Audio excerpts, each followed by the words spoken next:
चलिए आज हम देखेंगे ऑर्गेनिक केमिस्ट्री में अपने तीसरे नंबर के वीडियो में कि कैटिनेशन तो हमने देख लिया। कार्बन के अंदर की कैटिनेशन की प्रॉपर्टी हमने अच्छे तरीके से समझ ली कि कैटिनेशन क्या होती है, कि कौन सी ऐसी पावर है जो कार्बन को मिलती है और उस कारण कार्बन आज की डेट में 20 मिलियन का कंपाउंड बना के एक ऑर्गेनिक केमिस्ट्री की एक ब्रांच खड़ी करके बैठा हुआ है। अब हम देखते हैं किसी भी कंपाउंड को कैसे रिप्रेजेंट करेंगे, दैट मीन्स ऑर्गेनिक कंपाउंड्स को कैसे रिप्रेजेंट किया जाता है। ठीक है, तो आज का हमारा टॉपिक रहेगा representation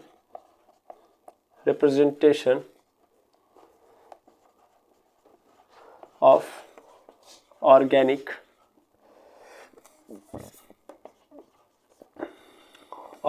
compound. Representation of organic compound यानी ऑर्गेनिक कंपाउंड को कैसे रिप्रेजेंट किया जाता है। तो देखिए अलग अलग तरीके हैं जिनके थ्रू हम एक ऑर्गेनिक कंपाउंड्स को रिप्रेजेंट कर रहे होते हैं। जैसे मान लीजिए हम कोई ऑर्गेनिक कंपाउंड लिख लें, तो ऑर्गेनिक कंपाउंड मेनली जिसमें कार्बन होगा, हाइड्रोजन होगा, उसके अलावा ऑक्सीजन, नाइट्रोजन हो सकते हैं। ठीक है, तो मान लीजिए मैंने यहाँ पे लिखा एक ऐसे कोई स्ट्रक्चर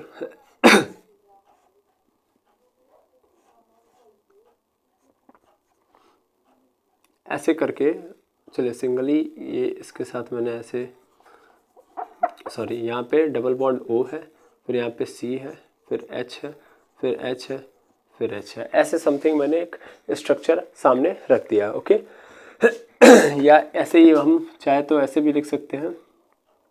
हाँ ठीक है, कोई दिक्कत नहीं है। तो मैंने ऐसे लिख दिया कोई ऑर्गेनिक कंपाउंड, या ऐसे भी लिख सकता था मैं। कोई एक और ले रहा हूँ मैं जिसमें डबल बॉन्ड O के साथ सिंगल बॉन्ड O मैंने कनेक्ट कर दिया, फिर O को कनेक्ट किया, फिर कार्बन कनेक्ट कर दिया, फिर कार्बन कनेक्ट कर दिया, फिर यहाँ पे मैंने इसके चारों हाइड्रोजन को कनेक्ट कर दिया। ठीक है, अच्छा फिर यहाँ पे कार्बन है, फिर हाइड्रोजन, फिर हाइड्रोजन, फिर हाइड्रोजन, यहाँ पे एक हाइड्रोजन जोड़ लेता हूँ। हाँ ठीक है, फिर हाइड्रोजन हाइड्रोजन हाइड्रोजन। ठीक है, दो तीन चीज़ें आपको क्लियर होंगी कि जो हाइड्रोजन होता है और जो कार्बन होता है, तो मेनली कार्बन को ज़रूरत होती है 4 की, इसलिए कार्बन जो होता है 4 बॉन्ड बनाता है, 4 बॉन्ड बनाता है। ठीक है, जो ऑक्सीजन होता है उसको मेनली ज़रूरत होती है 2 की, तो ये 2 बॉन्ड बनाता है। अब इसके ऊपर निर्भर करता है कि ये 4 सिंगल बॉन्ड बनाएगा, मतलब ये सिंगल भी बना सकता है, डबल भी बना सकता है और ट्रिपल भी बना सकता है। यानी कार्बन कार्बन के बीच में सिंगल भी बन सकता है, कार्बन कार्बन के बीच में डबल बन सकता है, कार्बन कार्बन के बीच में ट्रिपल भी बन सकता है, बट कभी भी 4 बॉन्ड नहीं बनेंगे।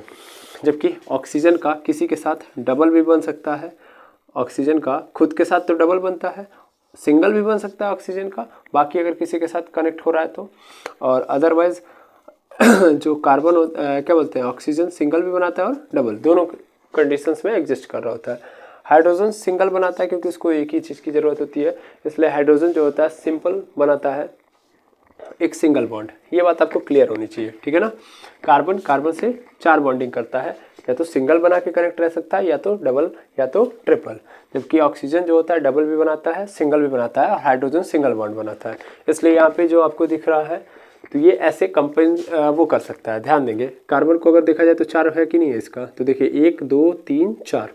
ये जो हम देख रहे हैं बॉन्ड, ये कौन सा बॉन्ड है, तो ये कोवैलेंट बॉन्ड है, कोवैलेंट बॉन्ड है। वैसे भी मैंने बताया था कि कार्बन प्योरली कोवैलेंट बॉन्डिंग को एग्जिस्ट कराता है, ज़्यादातर प्रयास करता है कि वो कोवैलेंट बॉन्डिंग करे, और जितने भी ऑर्गेनिक कंपाउंड आपको मिलेंगे वो कोवैलेंट बॉन्ड ही बनाते हुए नजर आएंगे।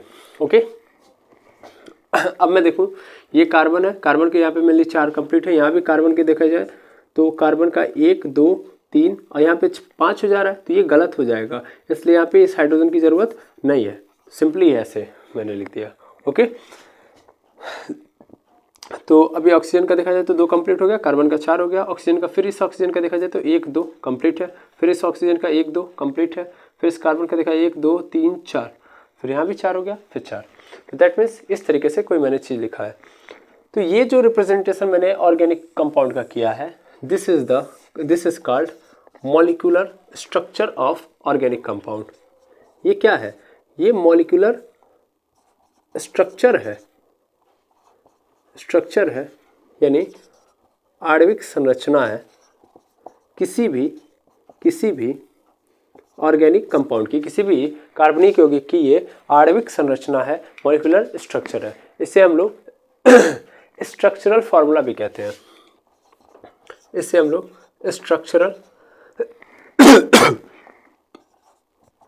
स्ट्रक्चरल फार्मूला भी कहते हैं।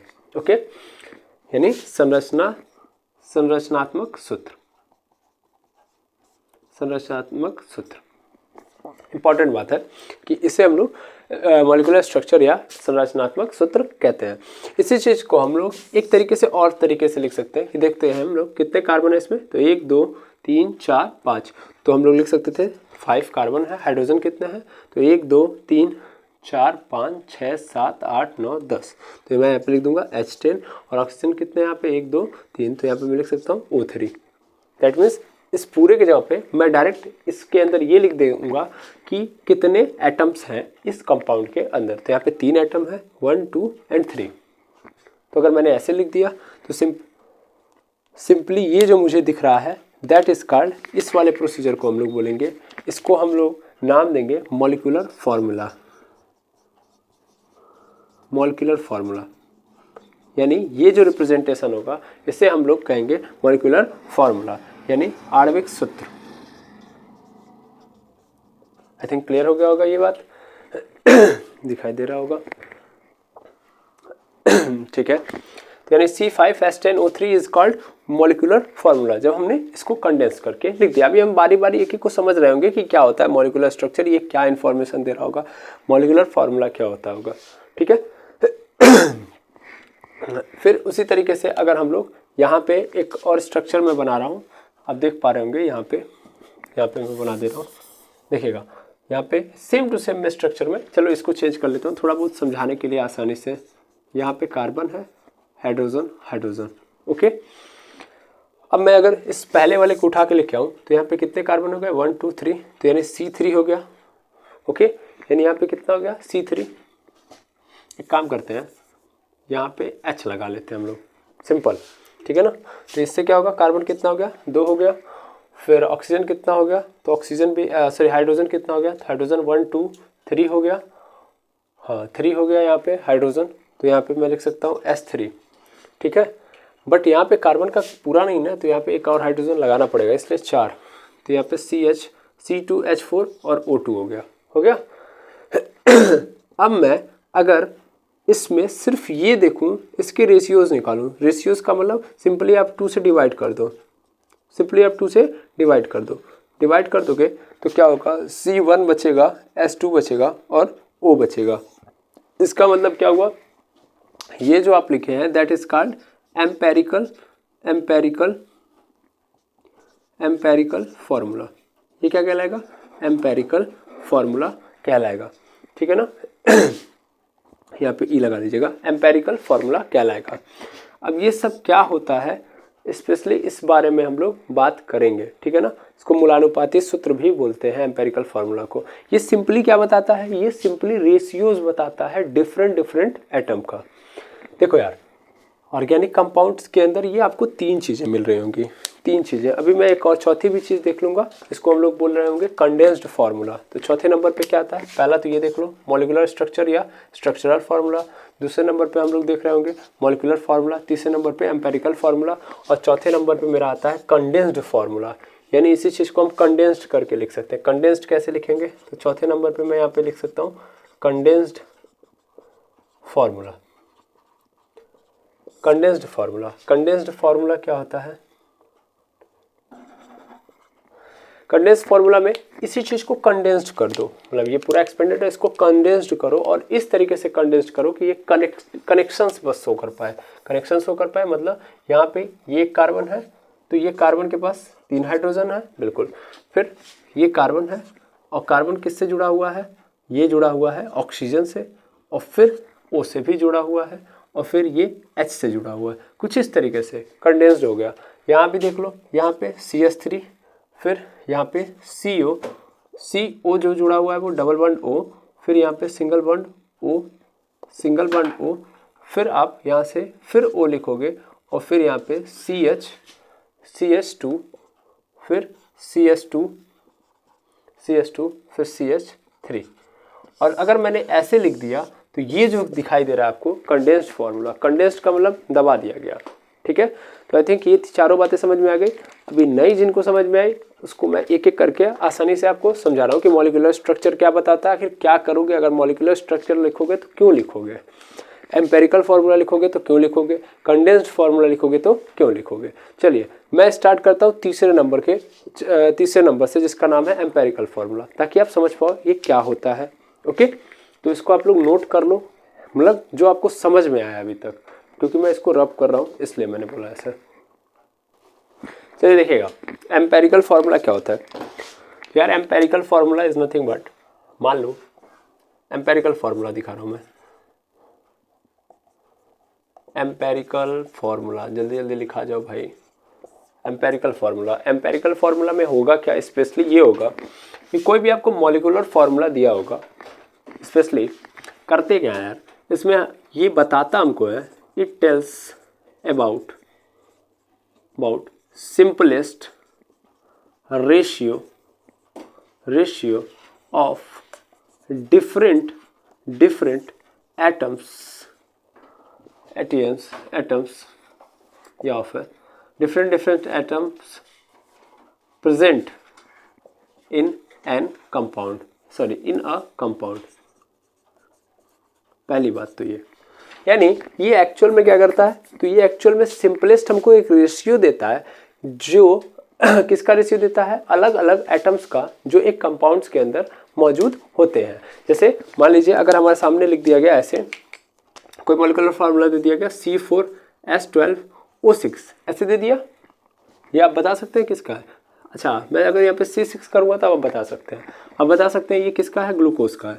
अब अगर मैं इसका एम्पेरिकल फार्मूला लिखूँ, ये तो क्या है, ग्लूकोज का, ये मॉलिक्यूलर फार्मूला है। अगर मैं इसको एम्पेरिकल फार्मूला इसका लिखूँ तो क्या होगा, एम्पेरिकल फार्मूला में क्या होगा, हमको करना क्या है, सिंपल रेशियो तो करना है, सिंपलेस्ट रेशियो, दैट मीन्स 6 12 6 है ना। अब इसको रेशियो में कन्वर्ट कर लो, इनके बगल वाले नंबर्स को निकाल लो, रेशियो में कन्वर्ट करो, तो 6 1 जा 6, 6 2 जा 12, 6 1 जा 6, दैट मीन्स क्या मिलेगा, कार्बन के नीचे मुझे 1 मिलेगा, हाइड्रोजन के अंदर 2 मिलेगा, और ऑक्सीजन के अंदर फिर ऑक्सीजन के बगल में 1 नीचे।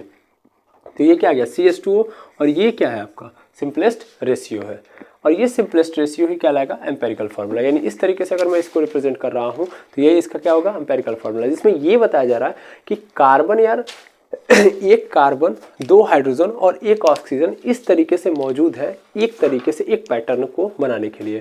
दैट मीन्स ये शो कर रहे हैं कि एक पैटर्न को बनाने के लिए कितने एटम्स की ज़रूरत है। ओके, तो उस दौरान हमको ये दिखाई दे रहा है कि ये एक कार्बन के साथ 2 हाइड्रोजन और 1 ऑक्सीजन की ज़रूरत पड़ेगी। आई बात समझ में। वैसे भी आप देख सकते हो, दैट इज ट्रू।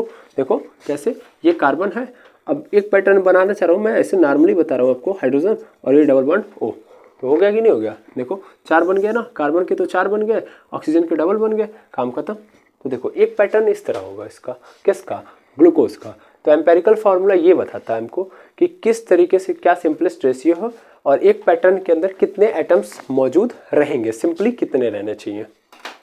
आई बात समझ में, ठीक है। लेकिन इसकी एक जो सबसे बड़ी दिक्कत ये है कि it is not give information about bonds, यानी ये बॉन्ड्स के बारे में नहीं बताते हैं। बॉन्ड्स मतलब कि देखो यार, जब ये CH2O लिख दिया तो हमें क्या पता कि इस कार्बन के अंदर, जैसे ये 6 कार्बन है, हाइड्रोजन 12 है और ऑक्सीजन 12 है, इनके बीच में बॉन्डिंग कैसी है, इसके बारे में ये नहीं बता रहे होते हैं।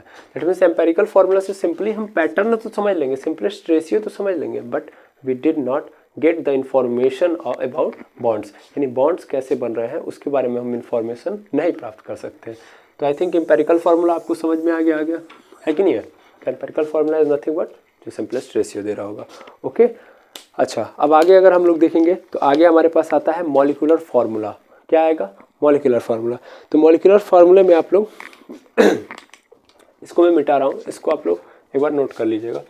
मॉलिक्यूलर फार्मूला अगर हम लोग देखेंगे तो मॉलिक्यूलर फार्मूला क्या होता है, तो मॉलिक्यूलर फार्मूला जो ये बताता है कि टोटल नंबर ऑफ एटम्स मौजूद है, कितने मौजूद, मतलब सॉरी, कितने टोटल नंबर ऑफ एटम्स एक कंपाउंड के अंदर मौजूद हैं। तो यहाँ पे मैं डाल रहा हूँ हेडिंग मॉलिक्यूलर फॉर्मूला। देखेंगे, it tells that total number of atoms present in a compound, यानी एक कंपाउंड के अंदर कितने नंबर ऑफ एटम्स मौजूद है इसके बारे में बता रहा होता है कौन, मॉलिक्यूलर फार्मूला। जैसे मैंने यहाँ पे लिख दिया C10H12O22, कुछ भी लिख दिया, फिर मैं ये नहीं कह रहा हूँ कि एग्जिस्ट करेगा नहीं करेगा, मैं बस बता रहा हूँ कि C10H12O22। तो इससे ये पता चल रहा है कि अगर ये कोई कंपाउंड है तो इस कंपाउंड के अंदर 10 कार्बन है, 12 हाइड्रोजन है और ऑक्सीजन कितने हैं, 22 है। आए बस समझ में। यहाँ पे इसका मतलब यहाँ पे थोड़ा सा लिख दीजिएगा, it tells that total number of different atom, फिर से डिफरेंट, क्योंकि एक एटम तो नहीं ना, डिफरेंट एटम कितने हैं एक पूरे कंपाउंड के अंदर, उसके बारे में मॉलिक्यूलर फार्मूला हमें इंफॉर्मेशन दे रहा होता है। ओके, मॉलिक्यूलर फार्मूला से हमें ये फ़ायदा है कि हम किसी भी कंपाउंड के मॉलिक्यूलर फार्मूले के थ्रू ये जान सकते हैं कि उसके अंदर कितने अलग अलग टाइप के एटम्स हैं। आया समझ में। लेकिन इसकी भी एक डिसएडवांटेज है, ये भी हमें बॉन्ड्स के बारे में नहीं बताता है। तो it is also not give the idea about bonds, यानी ये भी बॉन्ड्स के बारे में कोई आइडिया नहीं देता है, यानी कि बॉन्ड्स कैसा होगा इनके बीच में। अभी मैं इसको देख के बता नहीं सकता कैसा बॉन्डिंग होगा, बिल्कुल नहीं। तो हमको बॉन्डिंग के बारे में कोई आइडिया नहीं दे रहा होता है ये मॉलिक्यूलर फार्मूला। तो आई थिंक ये भी समझ में आ गया होगा आपको कि मॉलिक्यूलर फार्मूला क्या होता है। बिल्कुल। अब हम लोग देखते हैं स्ट्रक्चरल फार्मूला कि स्ट्रक्चरल फार्मूला क्या होता है। इसको आप लोग मिटा देंगे। ओके, तो देखिए स्ट्रक्चरल फार्मूला इसलिए हम लोग लेते हैं सिंपली क्योंकि ये दोनों फार्मूले में हमको बॉन्ड्स के बारे में नहीं पता चला। अब हम लोग स्ट्रक्चरल फार्मूले के थ्रू हम लोग क्या देख पाएंगे, बॉन्ड्स के बारे में कि आखिर किसी कंपाउंड के में जो एटम्स है उन एटम्स के बीच में किस तरीके से बॉन्डिंग हो रही होती है। तो स्ट्रक्चरल फार्मूला,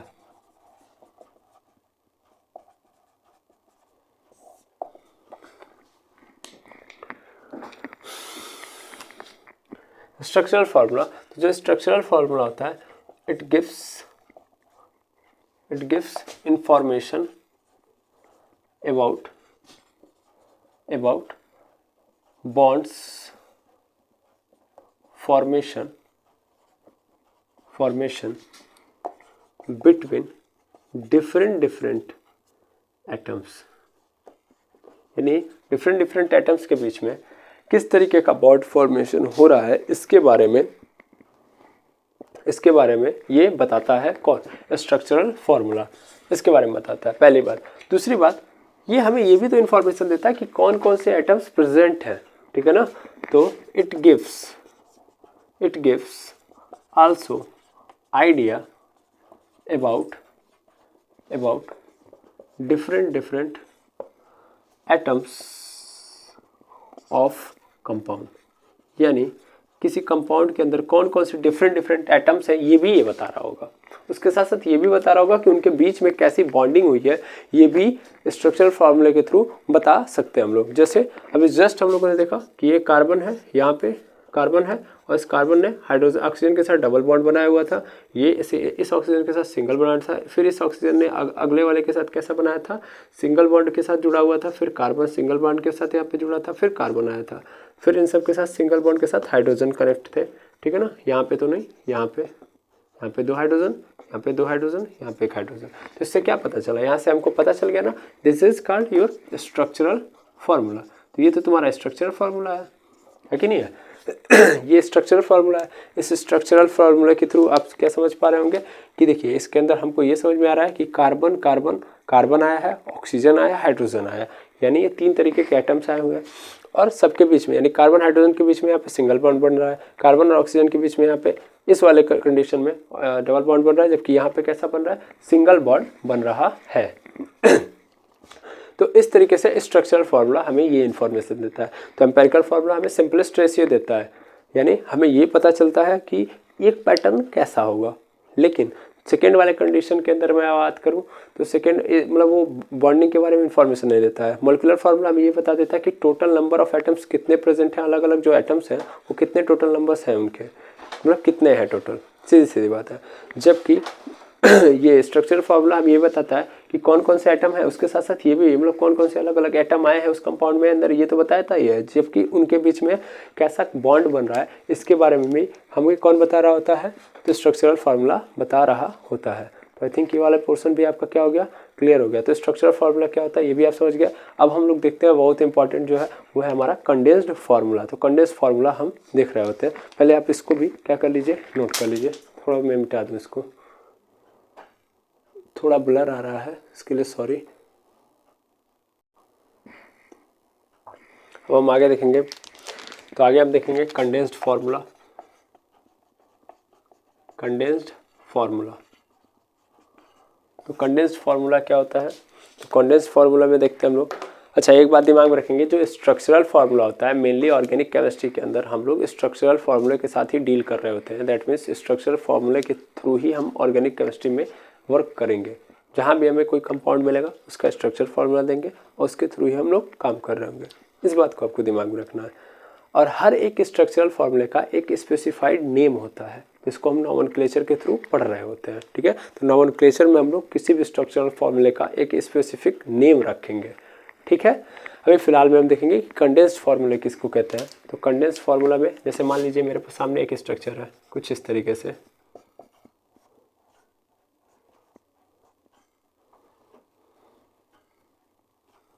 ये ऐसे,